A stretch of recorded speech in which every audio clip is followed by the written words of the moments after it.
ଗ୍ରାମାଞ୍ଚଳର ବିକାଶ ହିଁ ଓଡ଼ିଶାର ସର୍ବାଙ୍ଗୀନ ବିକାଶର ଗୋଟେ ମୂଳଦୁଆ।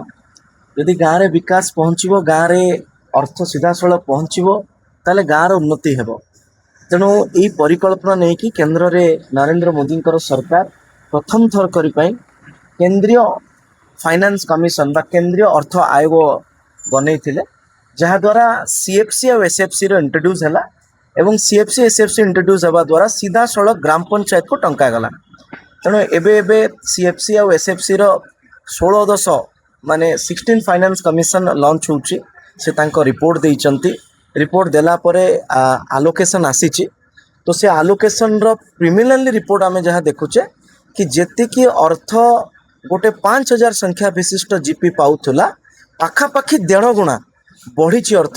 तेणु यहाँ गाँव सामान्य लोक को आश्वस्ति दब कि से माने जो प्रकार इंफ्रास्ट्रक्चर बा जो प्रकार सामग्रिक विकास कथा कहते अर्थ से बाधक साजिब ना। गोटे प्रसंग रोचे बर्तमान देखिए प्रधानमंत्री कहतु मुख्यमंत्री कहतु बर्तमान युवपीढ़ी को अनेक प्रकार केवल वर्तमान नुहे भारत वर्ष हो कि ओडिशार राज्य हो देशर भविष्य राज्यर भविष्य देते युवपीढ़ी।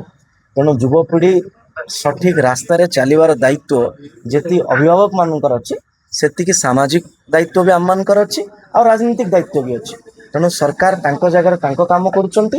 मु केवल युवपीढ़ीर गोटे अंश हिसाब रे मोर भाई मानक निवेदन करी कि से माने तांकर भविष्य को सुरक्षित रखा जहाँ आवश्यक काम ताहा करंतु। अर्थव्यवस्था करने की चेष्टा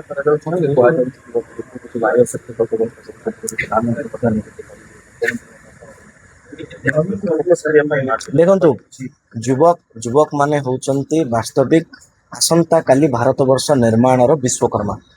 तेणु से माने सठिक पथरे जातु मुझे निवेदन करी जदि किए पथभ्रष्ट होउची तांको भी निवेदन करी कि से तांकर ज्ञानर उदय करंतु। ठीक धन्यवाद।